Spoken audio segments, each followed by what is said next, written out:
All right, let's get on with it. Good morning and welcome to Forex.Today, the YouTube community of more than 20,000 foreign exchange traders. We gather here today to conduct technical and fundamental analysis with the overriding goal of planning our trades in advance because trading is risky and not appropriate for everyone. Your past performance, good or bad, is not necessarily indicative of future results. Please stay small, stay humble, focus on the long term, never risk money cannot afford to lose. Hey, my name is Wayne. I want to jump into the remainder of the Bank of England press conference. I'm sure you've been watching it. With that being said, look at all the resources in the description below and then click the thumbs up button and tell YouTube this is quality content. There's a link to my book, Strategic and Tactical Forex Trading. There's a link to fxbootcamp.com, which is video and live training for the foreign exchange market. There's a link to quantbox.co, which is your macroeconomic AI sitting on the Google Cloud doing macroeconomics on your behalf. It's your Quant in a box. There's a link to tradersway.com, a trustworthy, ethical foreign exchange broker. There's so many resources available to you. There's even free training courses. I think there's 2 training courses in the description below the video. So click the thumbs up and let's get on with it. 25, we expect inflation to fall to 8.2% in Q2.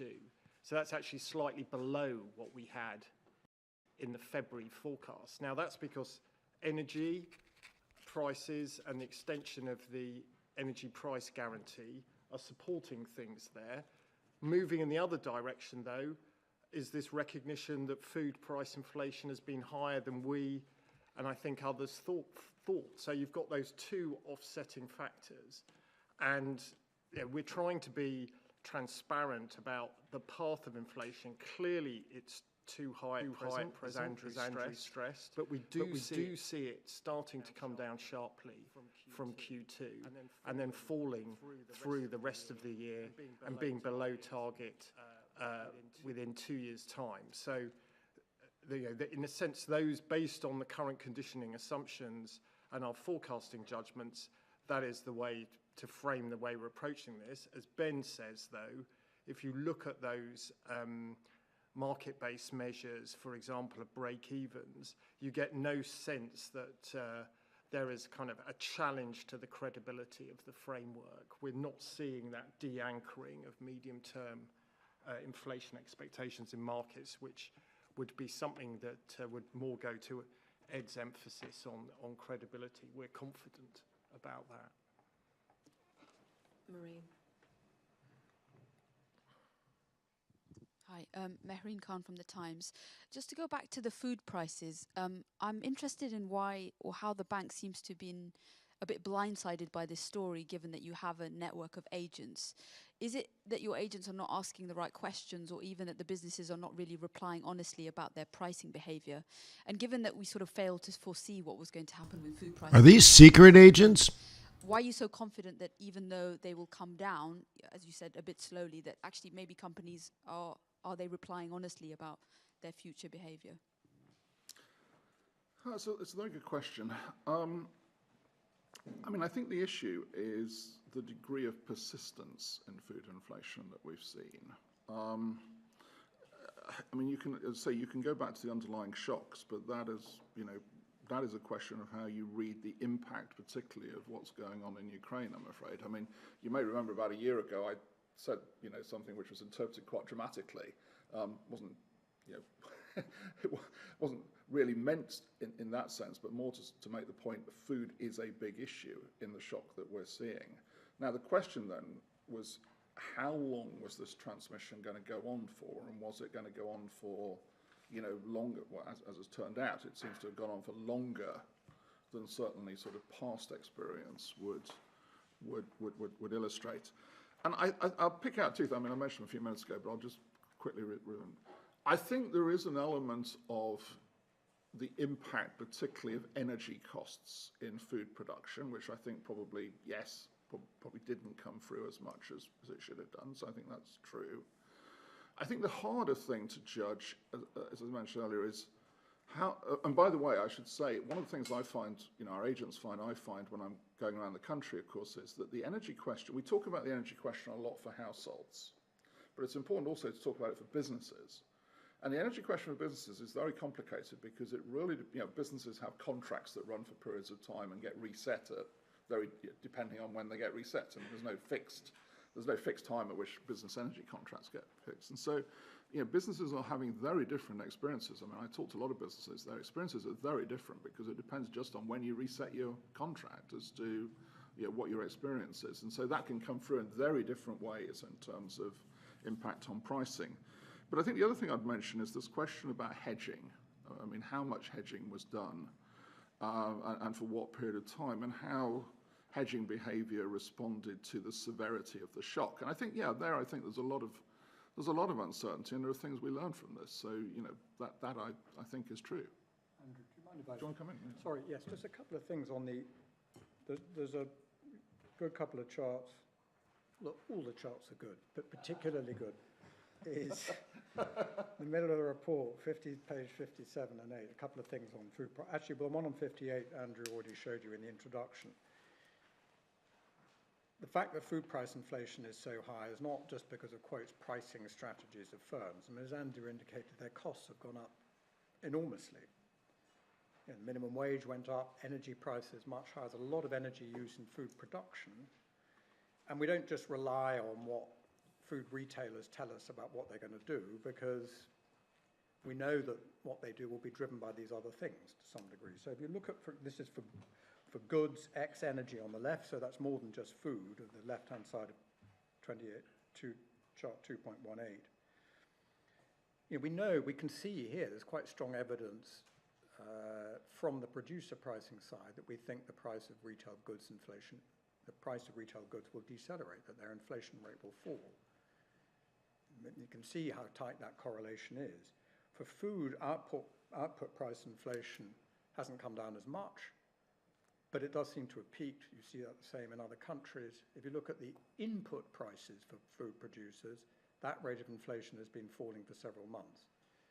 So we do not simply listen to what the retailers tell us. We construct the forecast a little more carefully. And I should emphasize that although we have definitely put up the food price inflation for a while, by the time you get to the meaningful part of the forecast for us, sort of what we call a policy horizon, the point at which current changes in monetary policy would really have an impact on inflation, so 18 months, 2 years and beyond, it's not having an impact. We still think, based partly on this, partly on what we're seeing in underlying commodity prices, that food price inflation will come down significantly. It'll just take a little longer than we thought 3 months ago.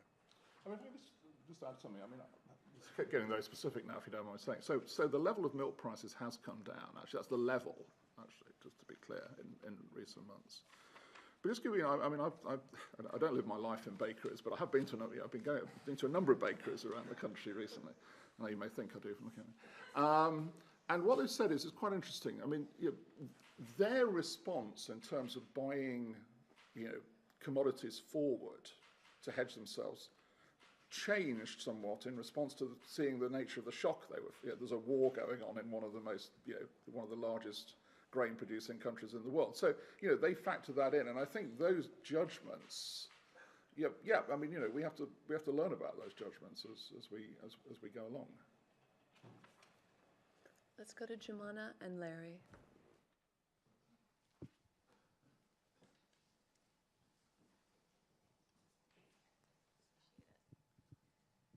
Hi, Jumana Bersetti from CNBC. Noted your comments on domestic inflationary pressures. Can you hear me? Not terribly well, but Let me go again. Can you hear me now? oh, that's better. Yeah. Okay. Noted your comments on domestic inflationary pressures. Private sector wage growth is running north of 7 percentage points. In order to bring that in line with your price stability mandate, many economists say it needs to be closer to 3 percentage points.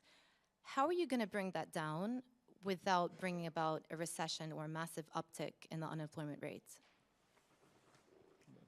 Yeah, I mean, that's a very good question. We already think it is coming down a little, right? And Andrew showed you a graph with some of the indicators. What is highly unusual about this is it's not just economic slack or the rate of unemployment that has driven wage growth. It is very much the second round effects of these huge rises in import prices. I gave you a number earlier for this enormous cost of living squeeze we've had for the country as a whole. And so everyone's experienced this. And the result of that big hit to real incomes, we think, is that for quite understandable reasons, firms and households try and protect those real incomes by pushing up their nominal prices and wages, respectively. Now, collectively, unfortunately, that doesn't really solve the problem because it's just a problem posed on us collectively from the outside. But this is the reason why we think those predominant reason why wages have accelerated and domestic prices have accelerated, for example, in services. What we've seen now, as Dave emphasized and Andrew emphasized earlier, is a lot of those global prices are declining. There's a breakdown somewhere of our wage forecast, and we expect, for that reason predominantly, so independently of the rate of unemployment, and that will bring down wage growth. And we're actually relatively cautious about that. Andrew discussed the skew. That represents a judgment that this unwinding of the second round effects will actually take longer than the models are telling us it will. The models are saying, yeah, it'll all unwind quite quickly, and you'll get quite a lot of fall in wage growth and domestic price setting without the need for higher unemployment. We've been more cautious than that. And indeed, unemployment does go up in the forecast, less than in February, but it does go up. But I think you have to understand that with these highly unusual circumstances and what has driven up these rates of growth to begin with, it's partly the tight labour market, but mostly it's other stuff, and that other stuff is unwinding.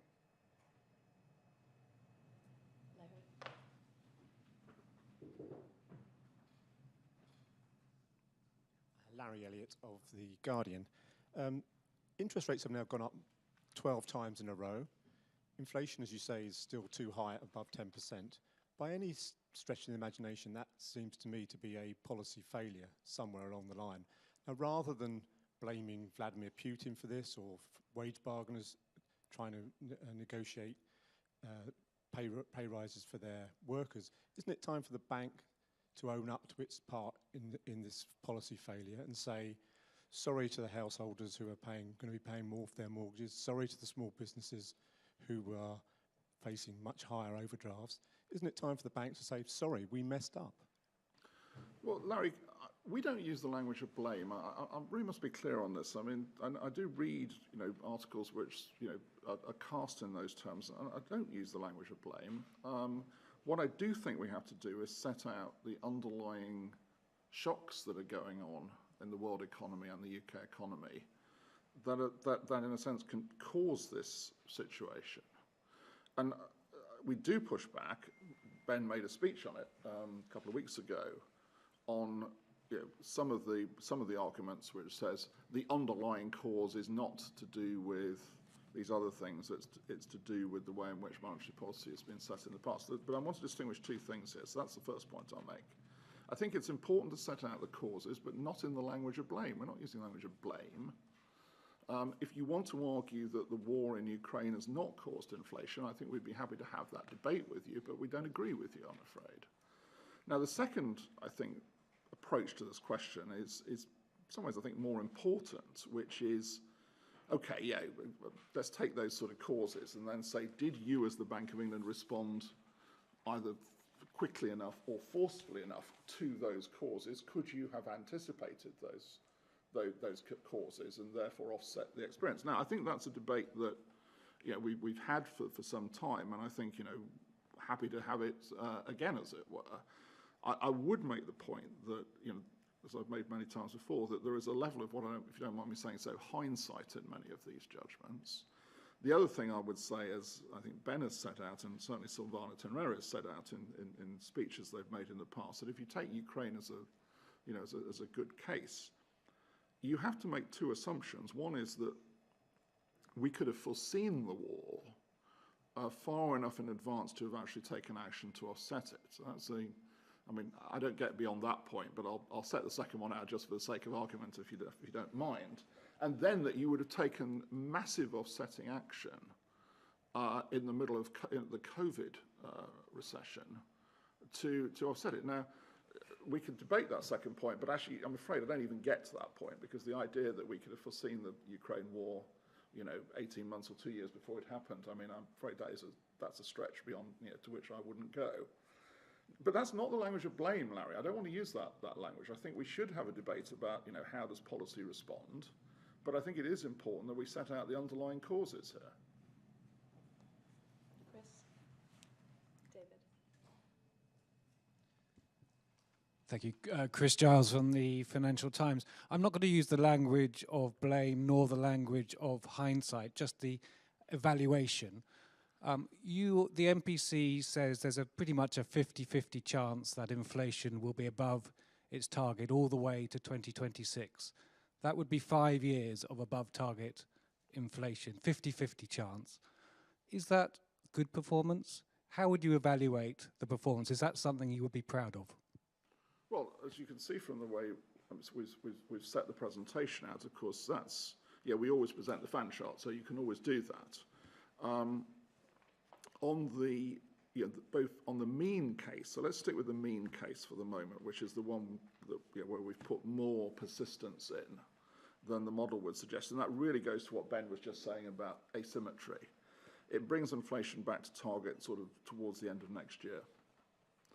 Now, of course there's a debate about, how quickly we should bring inflation back to target and how appropriate are various different settings.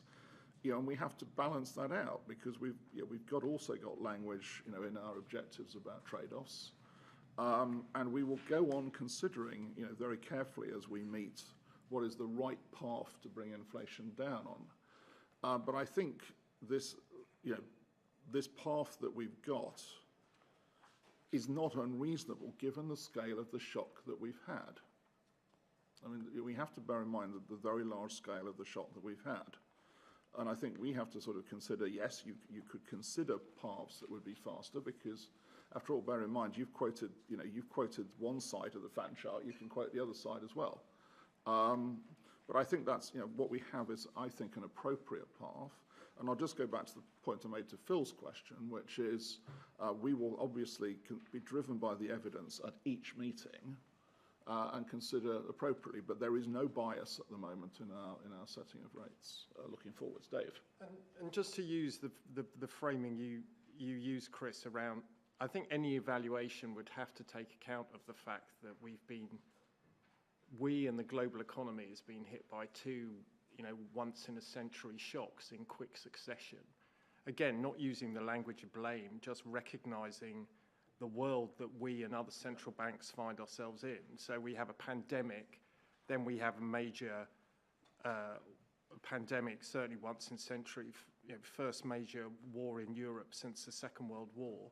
And these have had very significant impacts on and on price setting. And if you look back at the track record, we started putting up rates in December 2021. Yeah, I have the volume at max. That's as loud as they're broadcasting. Variance. When I say we, I mean the country collectively. I remember there was quite a lot of surprise at that time that we had put up rates against that health backdrop. And then, as I've described, the shocks we've had from the terrible war in Ukraine since then, which are still playing out, and they're playing out in different ways for different sectors. So we've discussed a lot today, rightly, what's happened to food prices, but also, that originates with the war in Ukraine in terms of the shocks from that, but also there are other shocks that have hit food prices, and we as monetary policy makers have to deal with that world. And I think an evaluation of us and of other central banks, because it is the case that we started to tighten policy before other central banks, particularly before the Fed and the ECB, has to take account of the situation that we found ourselves in over this period, which has just been an extraordinary period for the world economy, for the UK economy, and for monetary policy. We've got these ribbon charts which show these probabilities. Their probability of being below. No, but you said it's not. It's not late 26, Chris. It's, I think someone told me the first and second quarter of 25, just to be clear, and it's below 2% throughout afterwards. No, of course not. No, but it's not. Of course not. That's not what I said. I just wanted to be accurate about the premise of the question. The point, Chris, I think we're all making is the debate we're very happy to have is what is the best way to refer to go back to price stability given the shocks we've had. Dave made the point very well. These are two huge events in history. David was next.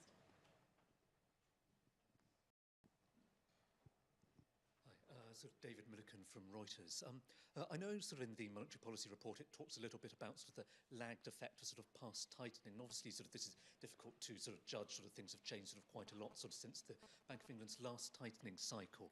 I was wondering sort of how confident can you be that you're not sort of in the process of over-tightening? Because obviously we've got sort of two members of the Monetary Policy Committee who for a number of months have sort of voted against sort of rate rises. So how sure can you be that you're not sort of overshooting here?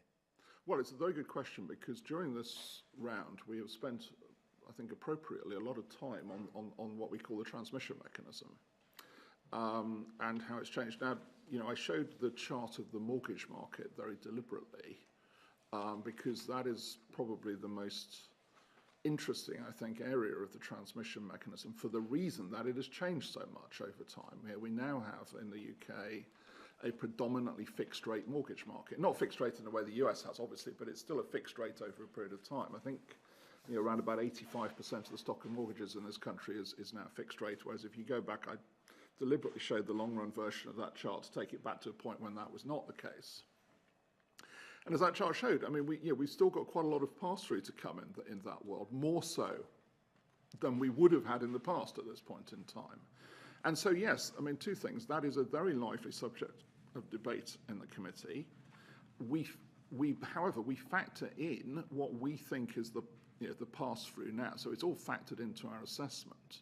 But yeah, of course, there's still, because we haven't seen this sort of thing happen before, we haven't had a tightening cycle with this mortgage market. There is a lot of debate around that, and I'm sure there has to be quite a lot of judgment in that debate. We'll go to Deirbel and then Liam. Hi. Oh. Not terribly well.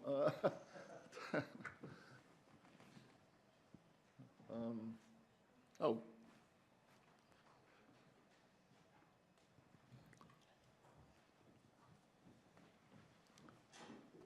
Thank you. Thanks very much. Yeah, Derval Jordan from the BBC. I'm just wondering, what do you say to people who are struggling to make ends meet? Do people, as Hugh Pill suggests, need to accept that they're poorer? I am very, and we are very conscious that this inflation, all inflation is difficult, and particularly for those least well off. This inflation is particularly difficult for those least well off because it is concentrated, as we've discussed today, in what are called the essentials of life, food and energy. And people on lower incomes have a larger proportion of their consumption is the essentials of life, food and energy being obviously the largest elements. I'm very, very conscious of that point. We face the difficult situation that, as Ben has said, there has been a very substantial hit to national income caused by these external shocks, which takes national real income, which takes the form of higher inflation. That is passing through, and we have to deal with that. Now, you mentioned what Hugh said. Let me be very clear on this. The economics of the hit to national income are clear. But I think I want it to be very clear that we are very sensitive to the position of people particularly all people, but particularly people on lower incomes. I don't think Hugh's choice of words was the right one in that sense, I have to be honest. And I think he would agree with me. But what I'm afraid we can't duck is this very big hit to national income, which we have to deal with, and we have to deal with it. And of course, as we've said a lot, we have to deal with the risk that that leads to second-round domestic inflation effects. Ben? Can I just wanted to say in that respect something that's, I think, important to emphasize, which is that because, as I said earlier, some of these global prices, many of them, have stopped rising, and indeed some, those related to pandemic shortages, for example, but most obviously energy prices have actually been falling. There is some relief here, and you can see it in this forecast. I don't want to overemphasize this because the levels are still, of these prices are still much higher than they were before, and will remain so in this forecast. But in terms of the growth rates, there is a little relief. So if you look at real labour income, for example, in this forecast, in the year to the fourth quarter of this year, so through the course of 2023, that is now projected to grow, and to grow quite a bit by over 2.5%, which would actually be the best annual growth rate we've had for about 5 years. Now, in the long run, that growth rate depends on improvements in productivity and so forth. And it's not the case these prices will fall forever. But that fall is beginning to provide a little relief, and we are beginning to see real income growth through the course of this year.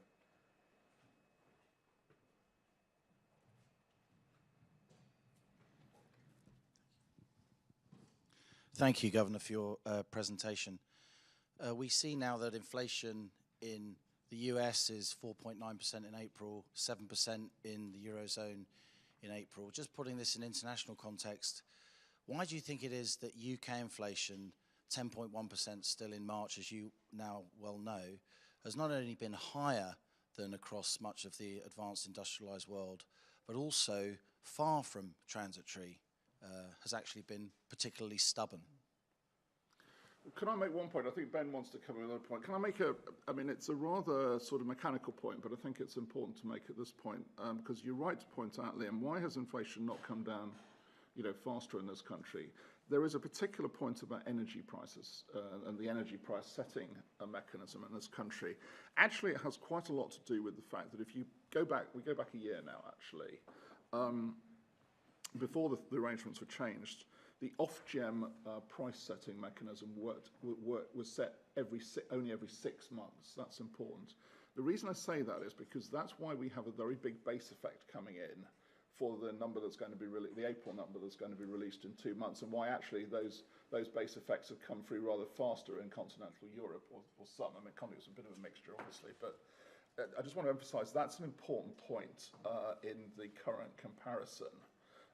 There was a bit of a flip side to that actually a year or so ago, but that's a very important point in the current point of comparison. And I think that is actually the vast majority of that difference with Europe is that. So if you look at core inflation rates in March, we are higher than Europe, 6.2 versus 5.7. But the vast bulk of that, what is actually overall a 3.2 percentage point gap, is this point about energy. So coupled with, if you include petrol prices, or overall energy, domestic energy and petrol, it's still 40% higher in the UK. It was in March, 40% higher than the year earlier. In Europe, the number's negative. In the United States, it's minus 10%, that inflation rate for energy. And a lot of that has to do with the way that the off-gem cap is set. It's much more lagged, therefore, the effect. So the effect of these rises is still here for us. I mean, it will come down, but it will come down quite predictably, because we can see exactly what's going to happen to the cap. We know what happened a year earlier, but it will take a little longer. So this is probably the maximum gap. But that is the vast bulk of the difference, is this difference in energy prices. So with the US, by the way, the difference is not just timing, but as you know, they never saw the same rise in wholesale gas prices to begin with. Jack and then John Paul.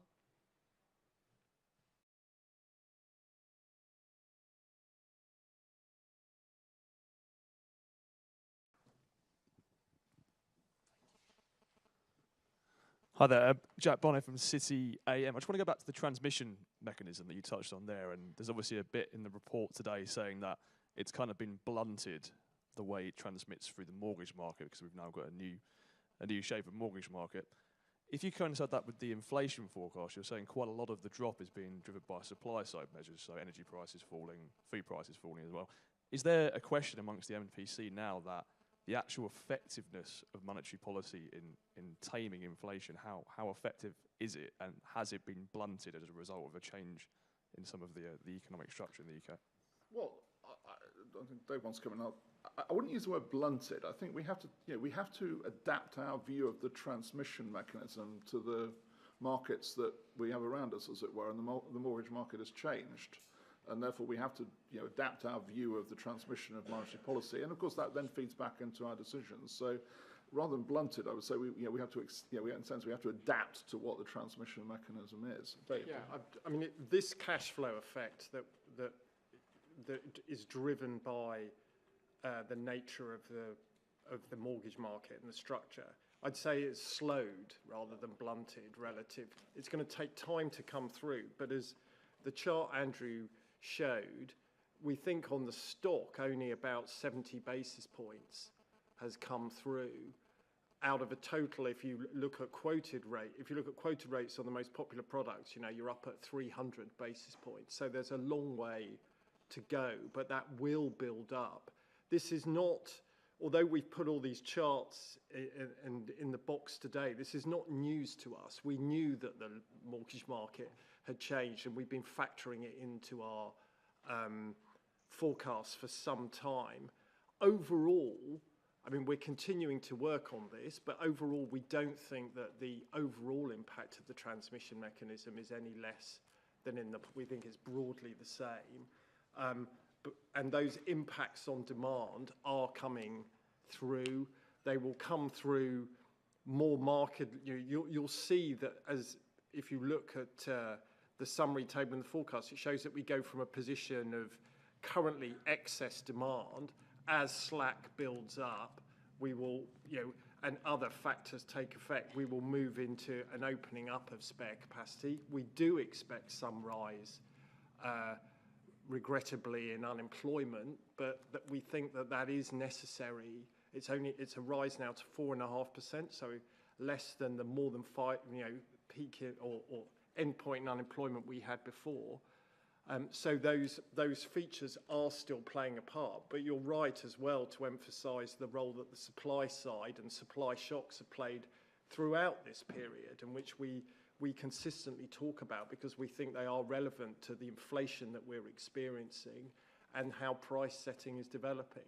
But the demand effects from what we're doing and what we have to do in terms of monetary policy, we are still confident are going to come through. Last two questions, Jean-Paul, and then Halia. Thanks, John-Paul Ford-Rojas from the Daily Mail. Just following up partly on a previous question, you said that Hugh Pill's language wasn't the right language. Perhaps you agree that it was insensitive, as some people think. At the same time, the head of the London Stock Exchange is saying that executives need to be paid more to attract them to London, which it seems quite starkly different from what you're saying. And you've also said in the monetary policy report that the pass-through of higher rates to savers is unusually weak. So I just wondered whether you think that people in your position, people in the city, people at banks ought to be setting an example. So should Hugh Pill, should others in the Bank of England be refusing pay rises? Well, that's what I've done. Can I just say that's what I've done? So, I mean, just as a matter of fact. Okay. Yeah. Should people in the city stop talking about higher pay for executives, and should banks be doing more to pass through rate hikes to savers?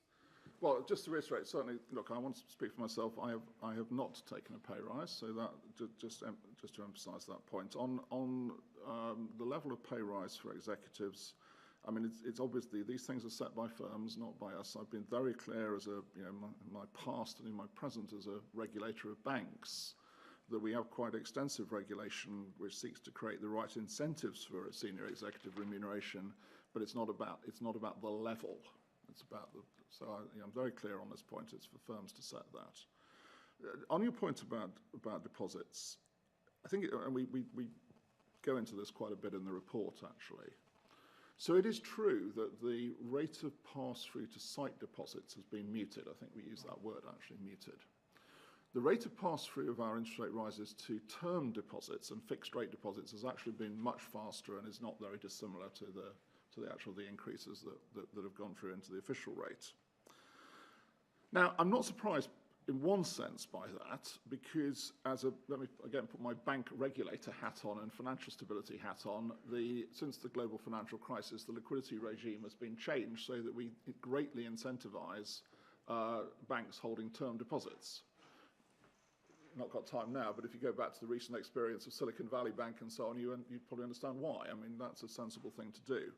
Now, what we have seen is, interestingly, but not surprisingly, I think this is sensible, is that there's been some flow out of sight deposits into term deposits, it appears. And that's exactly what you'd expect given the pricing differential. And the point I would make is that I think it's important that people shop around and that we have competition in the banking system. I mean, those pricing mechanisms should take effect in that sense.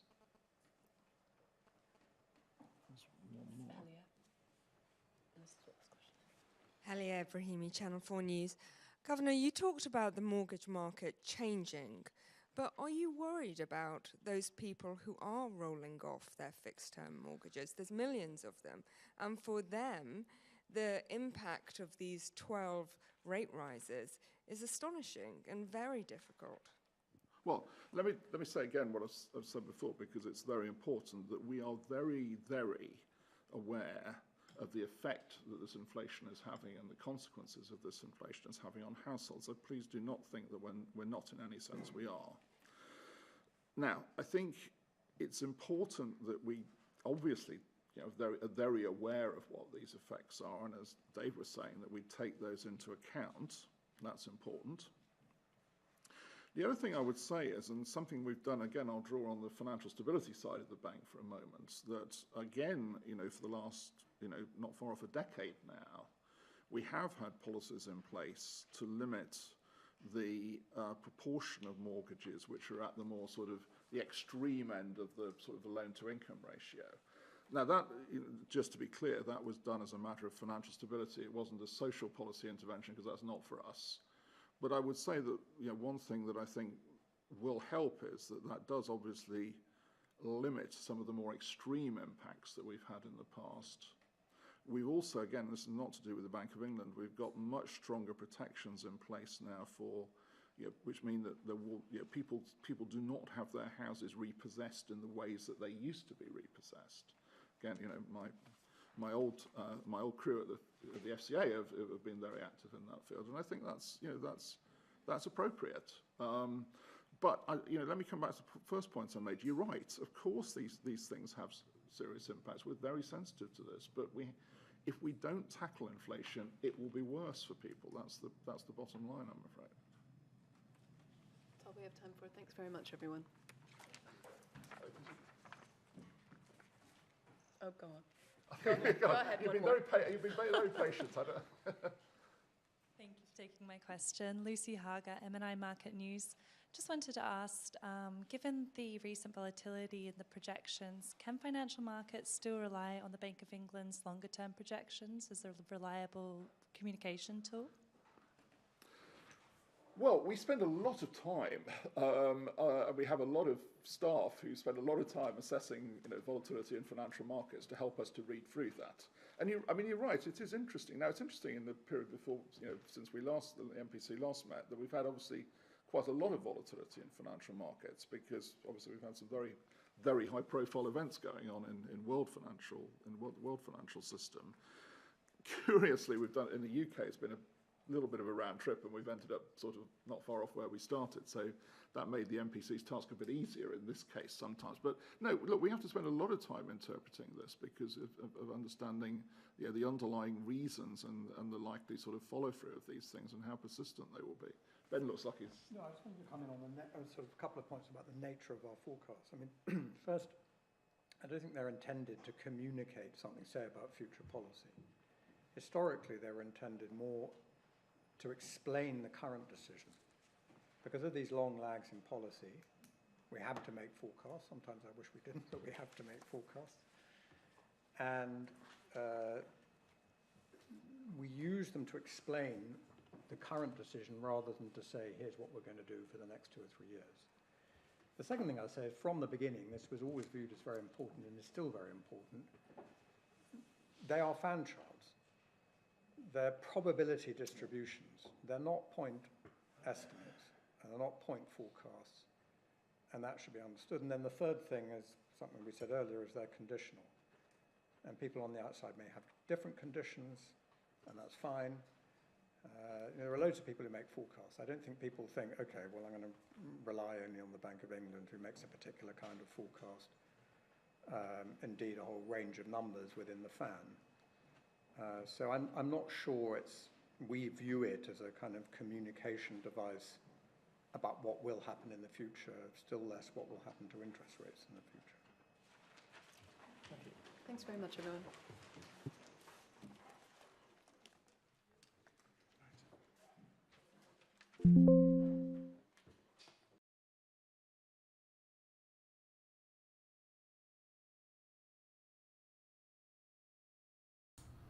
Okay, now turn the sound on your speakers down. Because when I start talking, I'm going to blow your ears away. Let me know when you turn your speakers down. Because the Wayne's gonna talk and talk, and he's gonna start to talk. And yeah, I actually have a microphone. Yeah, that's just how they broadcast. So, it's funny, like when they're doing stuff like that, there's a volume for the speakers in the room, but there's a volume for what goes into the broadcasting board, and then there's one that leaves the board. And so anyway, so they just don't have it set properly for YouTube, but whatever. All right, so Bank of England raised interest rates. I've been talking about that for weeks and weeks and weeks, and in fact, they're way behind the curve, and they're going to have to jack up their interest rates quite a bit to catch up. And that's the idea that, I spoke about this maybe even 2.5 weeks ago, that we feel like we're getting close to a Fed pause, but the Bank of England is way behind. So the relative change in interest rates is what's playing, not the absolute. The second thing is the Bank of England raised interest rates today. We already knew they were going to do that. Dude, come on. Amateur hour, right? We already knew that. But what we didn't know was the Bank of England released the largest revision to GDP growth outlook in the history of the Bank of England, which is several hundred years old. So they just said, oh my God, we were totally wrong. They've never been so wrong before, which just emphasizes how much they're behind and how far they might need to raise interest rates. And that's the news. That's the new information. Okay. Now, one of the things Bailey said in his answers is that food prices are down, and he specifically said dairy. And I'm like, okay, so let's look at what they're looking at. These are the dairy prices globally. And he is correct. Delete. There we go. Since, here we go. Since this period here, which is about February of last year, prices have come down significantly in dairy products globally. Okay, he's right with that. But then if you look more specifically, there's a lot of up, bro. Cheddar, up a lot. Whole milk powder, up a lot. Skim milk powder, up significantly. Butter, up very significantly. Androgenous milk fat's down. Lactose, no change. Okay. Buttermilk, slightly up. But it has been up for, since what, the middle of April.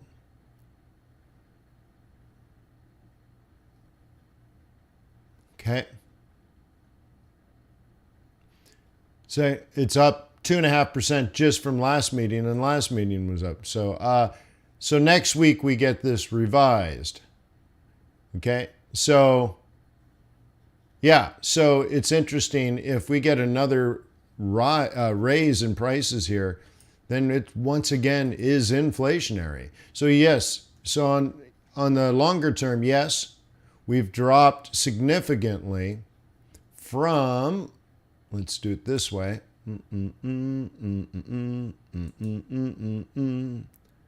The peak here is about 1,600, and we're currently at 1,000 for the average, okay, index, for the index. Okay, so yes, significant drop for sure, about 40% drop, but we're on the rise again, huh? Maybe, or just that's the stabilized average price over the long run. I mean, you could argue that this is a pretty average price, right?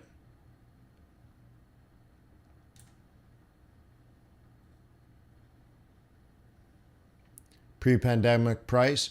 Okay, well then maybe we just stabilize around that. Okay, PPI came out and, well, interesting. If you look at this chart, this is the United States of America now. Richard says that's because the supply chains are loosening, so goods and inflation. Yeah, you're right. That's exactly correct.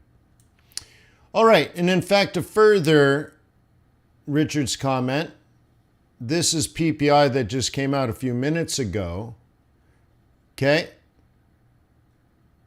And notice the blue line is lower than the red line. The blue line dropped significantly, but the red line actually rose.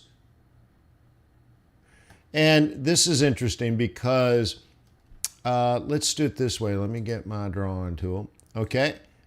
All right. So going all the way back to COVID, you couldn't go to Disneyland, but you could buy a laptop or a printer on Amazon.com, right?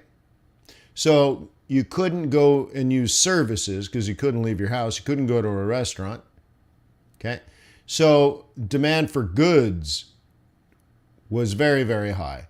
And not, even though this doesn't go far back enough to really show COVID, just look at this. Just since June of last year, the prices of goods, products, stuff on Amazon.com has been falling and falling and falling and falling and falling. Meanwhile, people were not really going to hotels. They were not traveling. They were not going to restaurants, whatever, that kind of stuff. And those prices were stable, stable, stable, stable, stable, down slightly. And now there's even a pick up.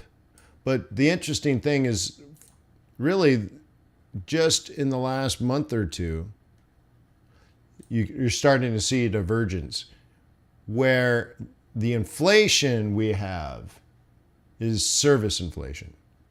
Now, why is this interesting? Would you like to talk to an economist about that? Sure. Okay, so think about it. The woman at Supercuts that cuts your hair.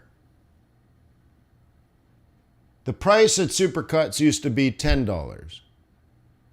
Now it's, let's say, $12.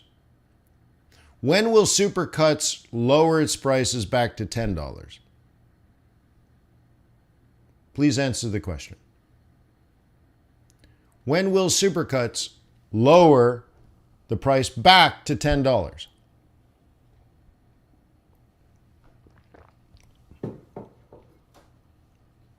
Okay, so this is a direct answer to a previous question in the chat. Is it reasonable to say inflation in the UK is going to drop from 10% to 5% by the end of the year? No.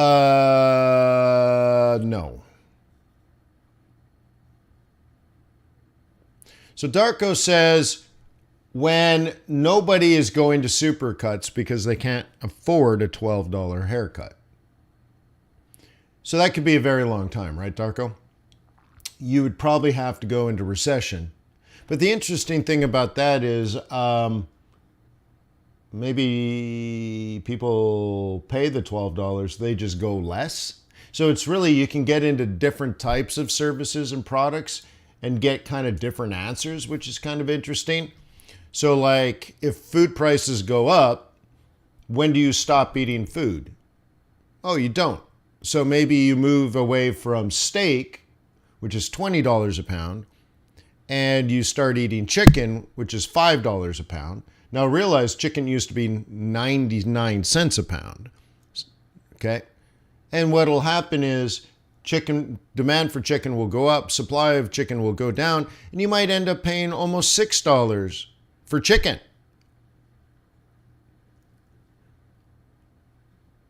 Darko's like, food is different. For sure, right, Darko? I'm just saying there's lots of differences when you get into this, right? But the interesting thing is you'll end up being able to buy a good steak, not for 20, but maybe for $12 or $13 a pound, right?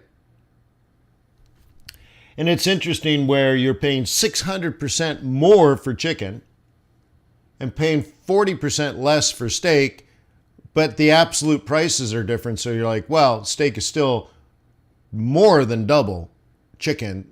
So here's the weird thing. Poor people pay way too much for chicken and rich people get a deal on steak. So inflation for rich people goes down and inflation for poor people goes up. Oh my God. Yep. Sucks, right?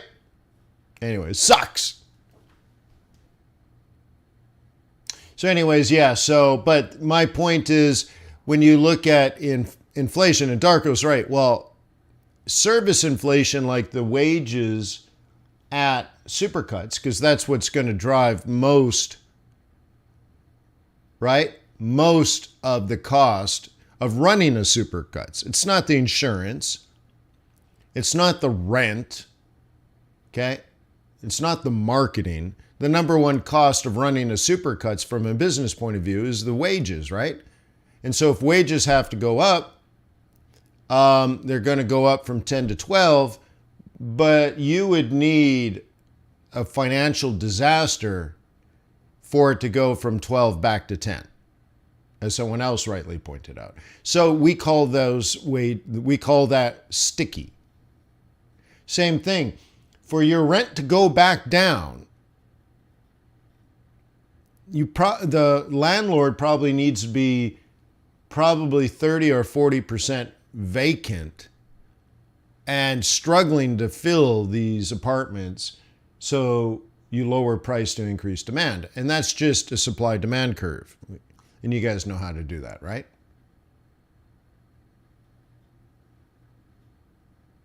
So anyway, so look at this. You could say also, let's try to do this in different colors and see how this helps visually. Okay, wages, let's say these are just wages. It's wages and rent, really, what we're looking at, and a bunch of other things. But we went from, 8 down to 3, so a change of 5. But here we went from 18 down to 1. Okay, so when it comes to goods drop by a factor of 17 and services drop by a factor of 5 and are stop, and the fall is stopping. And of course, goods probably can't fall much more, right? Like at 17% change, wowzer, right? So anyways, we're right back to kind of where we were, I guess is one way of looking at it. And services have improved but are going back up. Interesting, right? But that's what I'm talking about, and we talked about this even a year ago. Wages and rents, which fall inside of the services, because your house, your apartment provides you a service. You see that? Your apartment You pay money and the apartment provides you with a place to live. You don't own your apartment. You pay for monthly shelter. Okay? It's a service that the landlord is providing you. And that inflation is going to stay for a long time until people are desperate.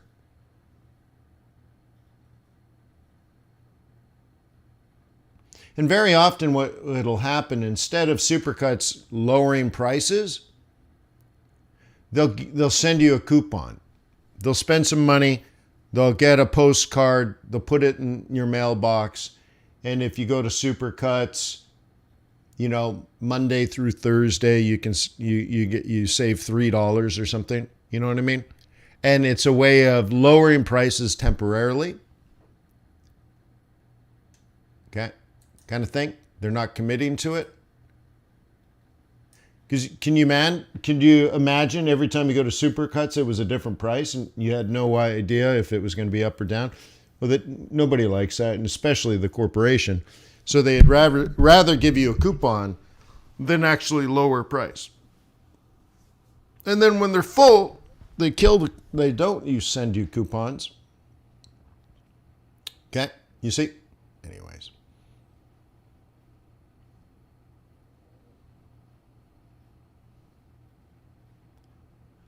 What do you think, huh? Interesting world?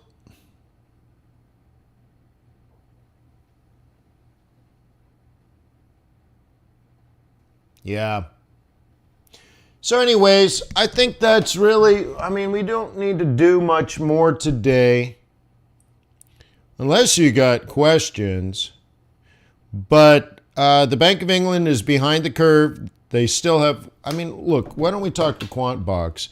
Now, QuantBox won't have updated yet. Do I have a QB open? I must. I always have a QB open. So it'll update on rollover as it pulls from the database. But nonetheless, one of the things we can look at, let me max screen this, just to get a sense of where we are in the world. Okay, oops, let's make that pink. The UK is at 10.1% inflation. Oh, sorry, too much ghee. I'm burping on ghee. How rude. Can you imagine if we're having breakfast and I'm going like burp and you get the smell of ghee and coffee? Yeah. And I'm sweating coffee. So, hey man, you got to get up early for this game, right? But anyways, check that out. Like, people are like, so what's going on in the world, right? Holy smokes. Oh my God. Oh my God. And their interest rates, again, I don't think this is updated yet. What are they at, 4.5? This will update later today. But anyways, they got a lot, they have different kind of problems, don't they? So they are in a tricky situation. So their interest rates are 4.5. The United States is 5.25. They're not far off. And by the end of the year, they'll be at the same or maybe even higher than the United States. That's the issue that will likely bring pound strength. Okay, the Fed is near the end. And Darko was talking about this earlier. I'm like, no, Darko. And maybe I misunderstood him, but I'm like, it's not the absolute difference, it's the change, right? It's the relative change. So if the Bank of England has 10% inflation and they're only at 4.5%, the United States has half as much inflation and we're at 5.25% and expected to stop. Is the Bank of England going to stop when they get to 5.25%? Heck no. Okay, so eventually by the end of the year, now listen, by the end of the year, listen again, by the end of the year, you might look at this data and say interest rates will have to be significantly higher in the UK than the United States because of that high inflation, and that would eventually flip this from neutral to bullish. So you got to be able to read into that. This was bearish, now it's neutral. What's the next move? Bullish. Okay? So also the UK has crazy high inflation and no growth. Okay? The United States has half as much inflation and 10 times more growth.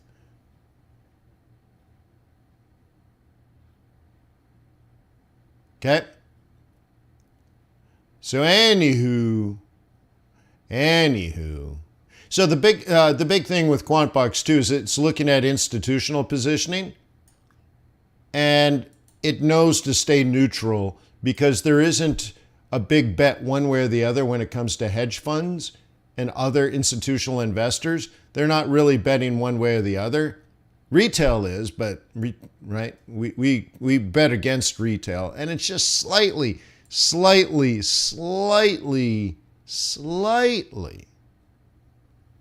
Okay? There. And it just makes this slightly bullish. See?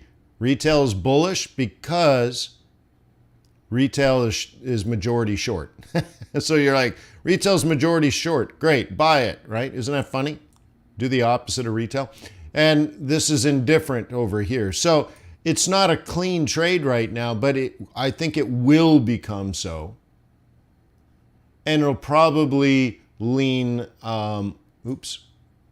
lean bullish down the road. What?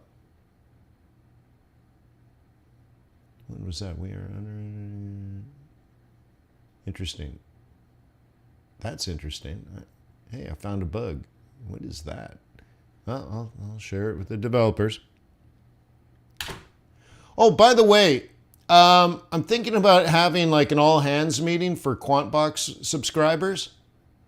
And I was thinking this would be a cool thing to do for the community. We get together live and we talk about redesigning this homepage. I have some ideas. There's some things I like, and I think there's some things we can improve on. And it'd be cool if I can get your ideas like on this homepage. Because if you're not using some of these, then we should put stuff that you would use very, very quickly, huh?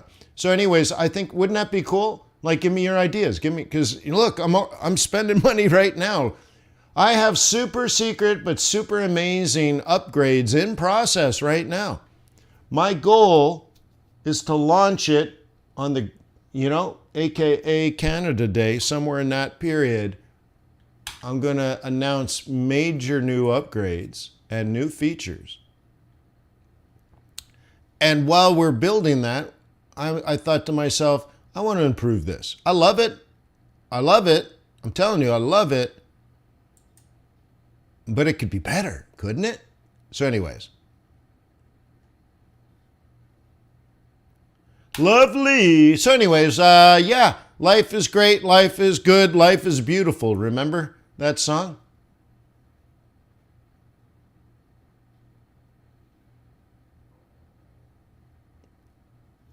So Bumpy says, why not make the dashboard / homepage like a regular weather dashboard? So a regular, yeah, well so Bumpy, isn't that what that is? Now, in the free training course that comes with QuantBox, I go through all of those so you know what it means.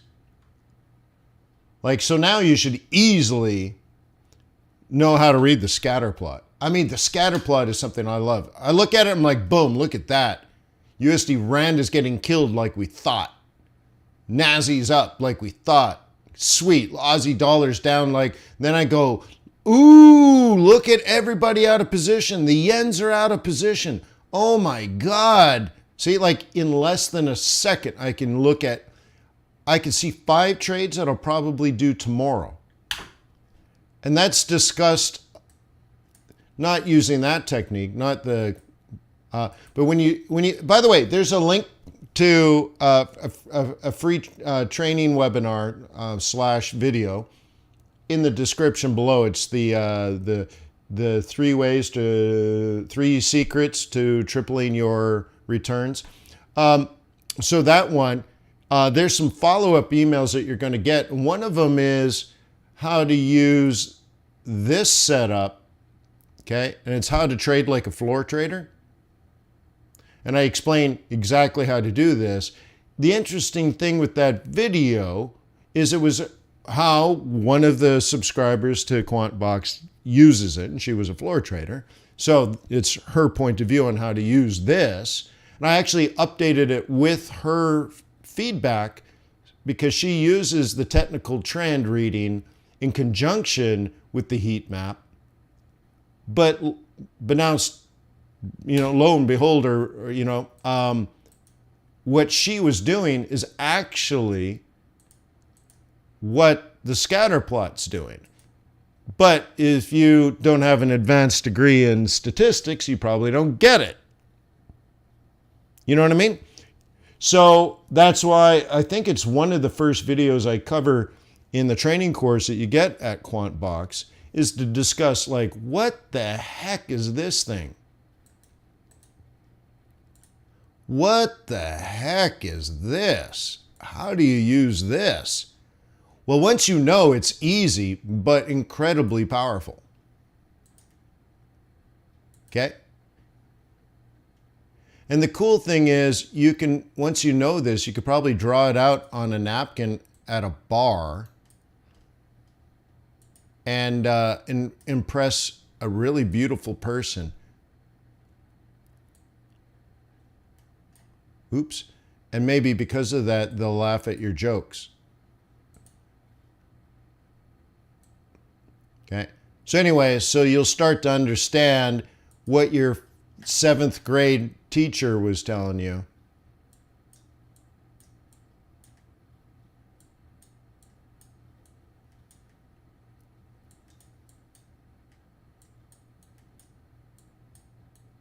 Okay. And I'll just explain it right now. Everything here is up, and you thought it would be up. Everything here is down. I shouldn't say you. So everything in the upright quadrant, QuantBox said would go up, and it's up, so positive, positive. Everything in the bottom left quadrant is down, and QuantBox said it would be down. Sweet. So that's great. But those are all today's trades, and they've already happened. So the way to read this is everything down here is down, but was supposed to be up. So maybe that's a dip. You see what I mean? Maybe those are dips. They're supposed to be up. You can tell in just 1 second. Everything over here, quantitatively speaking, was expected to be up. But right now, not over yesterday, not over the last week, right now they're down.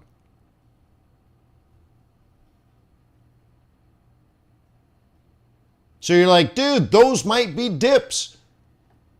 Okay, and everything over here, and there's not very many of them, but everything over there, and they're just slightly, you see? The degree to which they're up is slight. So these are slightly up, they're almost flat, but they're expected to be down. So those are sell the rally type situations. You see? But there's hardly, let me clean some of this up, right? Let me get rid of this. Okay, so when you look at here, and let's get rid of the blue circle. There's a few things that are slightly up. They're like up 0.25% or 0.5%. So that's kind of flat. So you're like, yeah, they're kind of up. They're supposed to be down, but they're not down today. So maybe you're selling the rallies. Everything over here, they're down more like 0.5% to 1%. So they are down. Some of these assets, like oil's down 1%. CAD yen is down almost 1%. I can get that in a second. 1 second, I'm like, these are all out of position. These might be dips that I should consider buying. And then I go to the chart to see if I can trade a pullback extension, right? This is where you bust out your Fibonacci. So these are like, ooh, these are the trades I might take today or tomorrow. All these other things have already happened.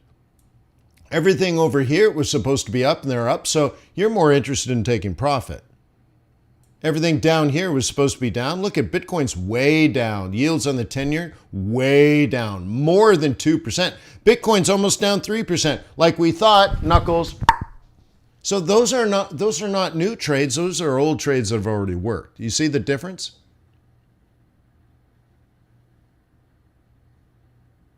Okay.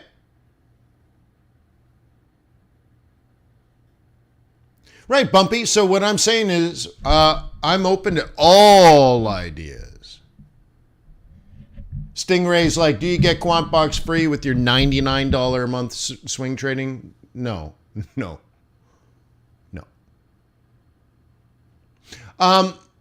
So anyways, that's, you see what I mean? Like, you look at that, boom, you can get it in a second.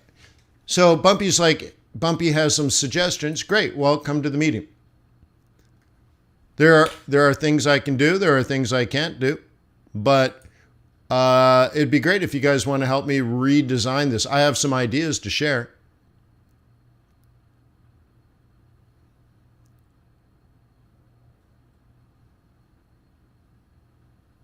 Can these be videos? Well, no, because these are not animations or images. This is live data being pulled, right, from tables. Like, this is live. Like, they're not images I can kind of like go back and forth down. So no, like, this is quite literally just a visual representation of the database. You know what I mean? So there's only so many things that can be done, but if it can be done, it will be done.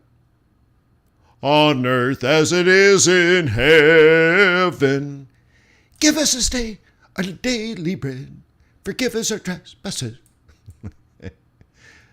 All right. So anyways, yeah, good stuff, right? Cool beans. Oh, I see what you're saying. Well, so Johnny, one of the things like, Johnny's like, can you expand this? So I like the scatter plot. So we might be able to give it more real estate.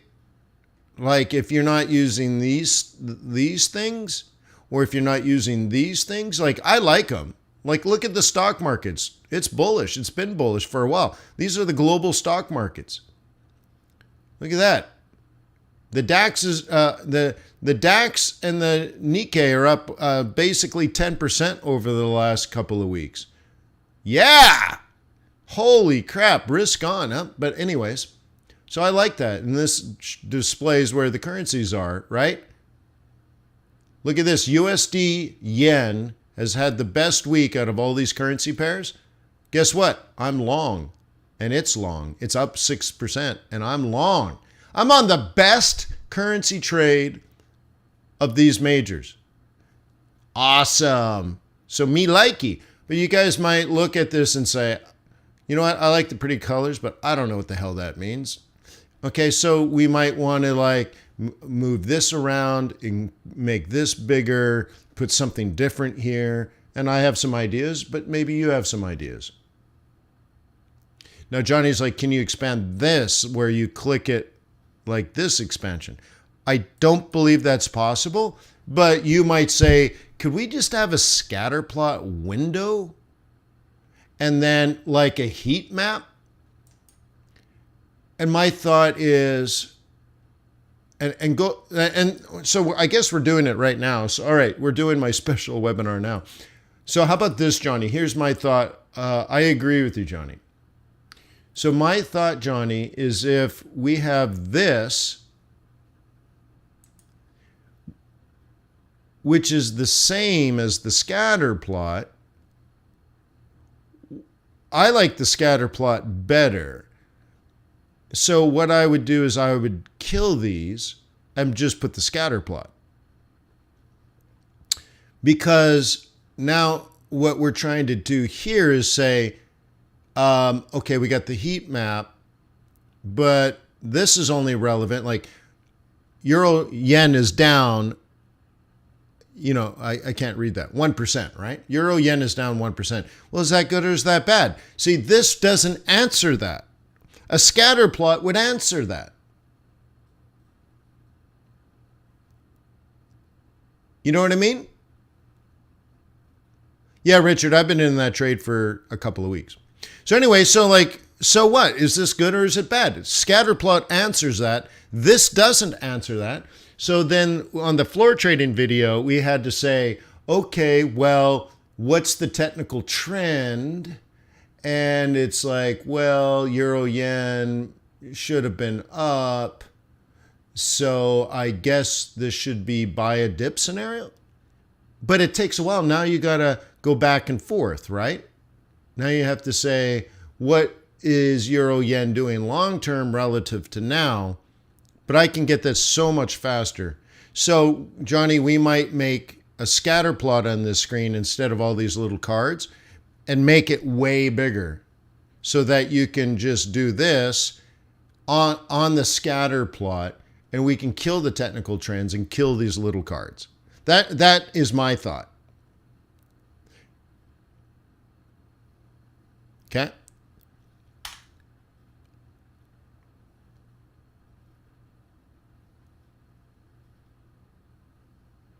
Oh, so Johnny's like, yeah, it's hard to read. All right, well, let me show you that. Okay, let me go back to here. Okay, so Johnny's like, man, it's hard to read this. Okay, well, let's get rid of the outliers. You see how these are commodities, Bitcoin and oil? They're higher volatility plays, right? So you can get rid of the commodities and you can get rid of the indices and only do currency pairs, right? And it reloads it, and now there are only currency pairs. And now imagine this was the entire page now. It would be very easy to read, right? Denise says, I just have to get used to the scatter plot. Yeah, it'll take you 2 days and you'll get used to it. Okay? Yeah. Yeah, and that's only the half of the awesome things, right, Johnny? So anyways, and then look at Rand. Oh my God. Oh my God. Look at Rand. Quantbox says it's a dog with fleas and you should buy this bear. And holy schnicker. It's by far the best trade. And you would have known that a long time ago. The QB had that as going up. See? Oh, I have my drawing tool on. Okay. Anyways, right? Cool, right? So anyways, that's how you do that, right? Isn't that neat?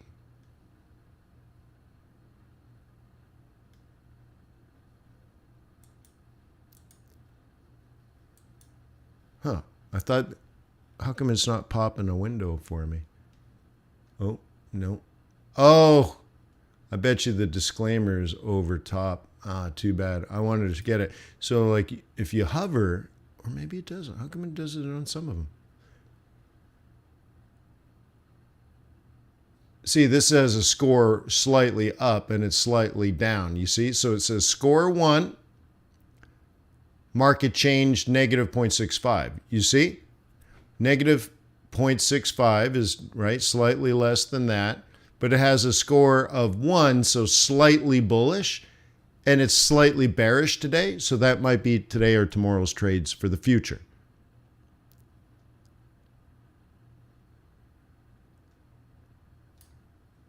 Okay.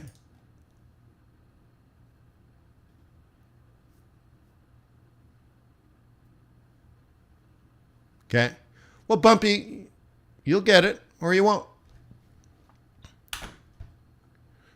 Let's see if it'll do. Yeah, see the, I think the disclaimer's over top of it. Interesting. That won't pop it.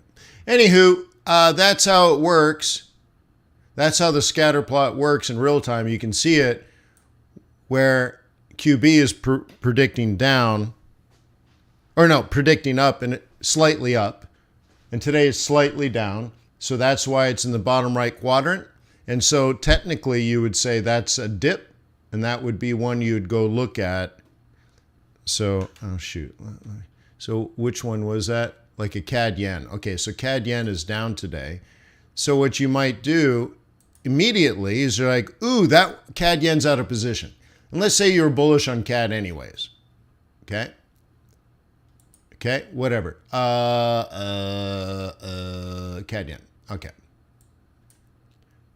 And so you might say, okay, you're not going to buy it now. It is down. Okay, but then you're like, okay, we're at a monthly pivot. Okay. Notice we're also on the daily bearish profit-taking zone. So you might say over the next 12 to 48 hours, you might be interested in buying dips in the future. So on a short run, you need, right around now, to observe a reversal pattern.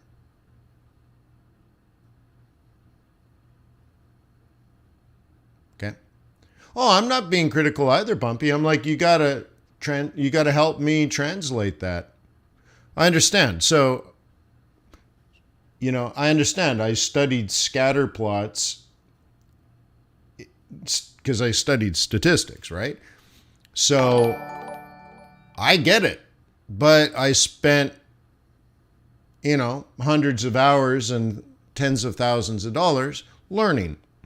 So, but I can tell you it's way faster. So all you need to do is learn it. But if it's impossible, then I'm open-minded to figuring out different ways to display it, or even multiple ways of displaying it. Okay. Cool. Richard says, can more economic data be added? Is there? Well, there's no limitation to the Google Cloud, right? Cool. So here's the thing, Richard. All you have to do is add money. Okay. That's it. So if you pay for the service, I can pay for the data. Right? So right now, the idea is spend, it's easy. Like, you want an update to Quant Box? Sweet. Do you want to add more features? I have the new stuff on the way. Developers are developing. Sweet. The cool thing about that is it's just money. You can have Quant Box do virtually anything you want it to do within the limitations of the technology. But you just have to add money. That's all. It's just pay for the data set, pay for the servers, pay for the developers. It's easy. That's it. Money in, money out, right? Money in, data out. Sweet. We can do anything you want as long as you're willing to pay for it. Cool. Cool. Anyway, so look, guys, if you were using the scatter plot and you were bullish long term, because you might say, well, YCC, or you might say WTI, or you might say a soft landing in US. I mean, there's all kinds of things in your decision-making process. So now you might, because of the scatter plots, say, now you're ready to engage after you witness and observe a reversal pattern.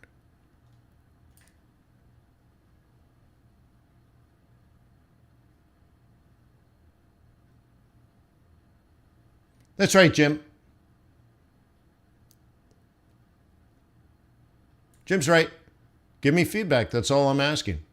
I mean, how many companies actually come to you and say, let's design something together so it works well for you?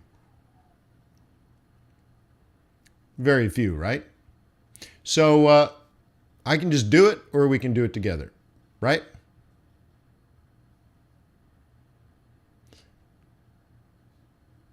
Alton says value. Yeah, because, Alton, you can build this yourself, or we can get a community to build it together. That's how I look at it, right? Wayne at fxbootcamp.com. I've had the same email address and phone number well, I guess my email address only for like 20 years. I've had the same phone number for something like 35 or 40 years. I was one of the first people with a cell phone, and I still have the same phone number. Stable and consistent, huh? Anywho, so that's that. I'm super excited for today. I'm super excited for the future. I built my portfolio and back tested it, and it did very, very, very well. For my personal endowment fund, it did exactly what I wanted it to do, having back tested it. And then I spent another 3 hours trying to improve the model. And you know what happened? The more I tried to improve it, the less well it performed, which tells me my original idea has tested very, very, very well.